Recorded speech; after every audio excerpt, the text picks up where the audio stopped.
আসসালামু আলাইকুম। Sabrina's blog বিটিতে স্বাগতম জানিয়ে শুরু করছি আজকের ব্লগ। আজকে আমি চতুর্থ রমজানের ব্লগ শুরু করছি। আশা করছি শেষ পর্যন্ত সাথেই থাকবেন।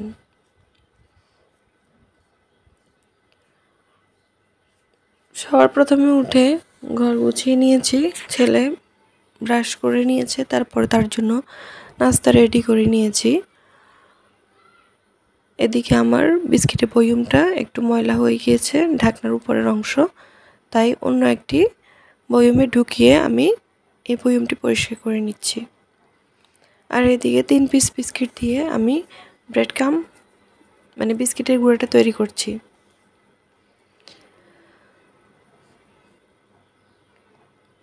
এদিকে নিয়েছি হাড় ছাড়া মাংস, সিদ্ধ করে নিয়েছি। আর এভাবে হাত দিয়ে জোরে করে একটি মিশ্রণ আমি তৈরি করব। চিকেন পটেটো ফিঙ্গার রোলের জন্য আমি এই মিশ্রণটি তৈরি করছি। তো এই মিশ্রণটি তৈরি করে আমি চিকেন পটেটো ফিঙ্গার রোলগুলো বানিয়ে নিব। কেউ চাইলে আমার রেসিপিটা দেখে আসতে পারেন, আমি এটার জন্য এক্সট্রা করে রেসিপি দিয়ে দিয়েছি। তো এইদিকে আমি ধরতে গেলে সস্তা পেয়ে বস্তা ভরে আলু নেওয়ার মতোই হয়েছে। সস্তা পেয়েছিলাম তাই বেশি করে আলু নিয়েছিলাম। তো এখন চেক করে দেখলাম যে অনেকগুলো আলু আসলে নষ্ট হয়ে যাচ্ছে। নষ্ট হয়ে গেলে ফেলে দিতে হয়, সেটা তো আসলে দেখতে ভালো লাগে না, নিজের মন বুঝে না।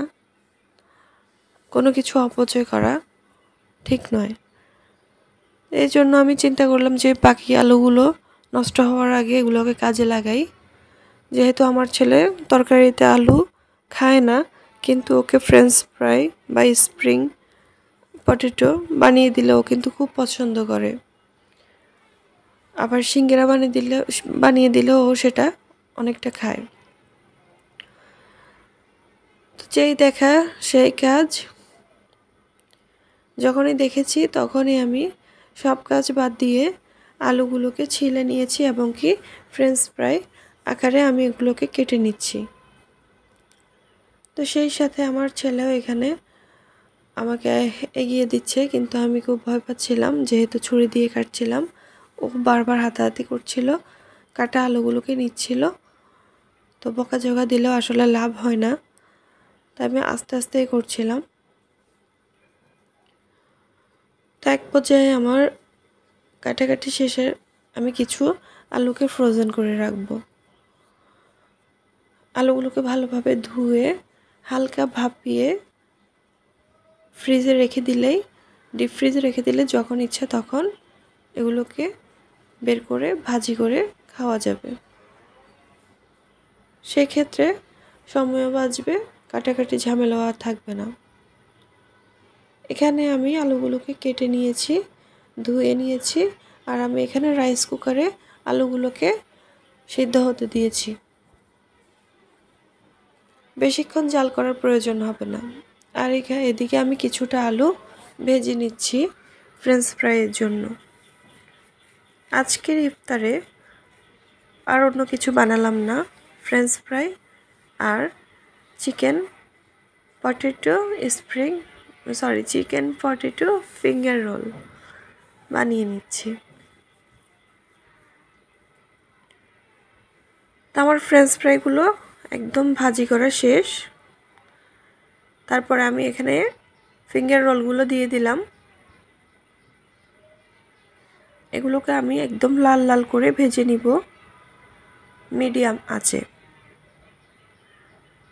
যেহেতু চিকেনটা আমি শুধু সিদ্ধ করে নিয়েছিলাম, তাই একটু ভালোভাবে ভিতরটা ভেজে নিতে হবে। এভাবে আস্তে আস্তে করে উল্টিয়ে দিতে হবে। আমি এটাকে ডিমের মধ্যে লাগিয়ে তারপরে বিস্কিটের গুঁড়োর উপরে দিয়ে কোট করে নিয়েছি, তাই ভিতরটা অনেকটা নরম। আস্তে আস্তে এগুলোকে নেড়ে চেড়ে এভাবে লাল করে ভেজে নিতে হবে। এদিকে ফ্রেঞ্চ ফ্রাইটা ঠান্ডা হয়ে গিয়েছে, পরিবেশন করে নিচ্ছি। ইফতারের টাইমও হয়ে এসেছে।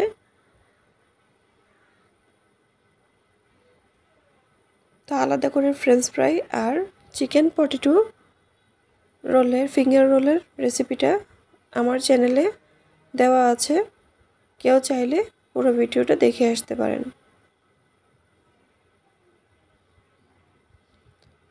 এদিকে কিছু চিড়া ভিজিয়ে রেখেছিলাম, তার মধ্যে কলা চটকিয়ে নিয়েছি, দুধ, চিনি, লবণ দিয়ে ভালো করে মিশিয়ে নিচ্ছি। সারাদিন রোজা রাখার পরে চিড়ার শরবত বা চিড়া মাখানো খেলে আসলে তেমনটা খারাপ লাগে না, ভালোই লাগে। ইফতারের টাইম একদম রেডি, আমরা ইফতারের সামনে বসে অপেক্ষা করছি।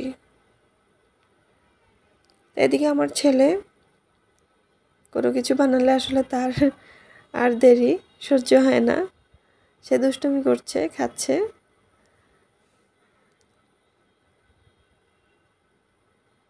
আমার ভিডিওর কোনো অংশ যদি আপনাদের ভালো লেগে থাকে অবশ্যই একটি লাইক কমেন্ট করে যাবেন এবং চ্যানেল সাবস্ক্রাইব না করে থাকলে সাবস্ক্রাইব করে দিবেন।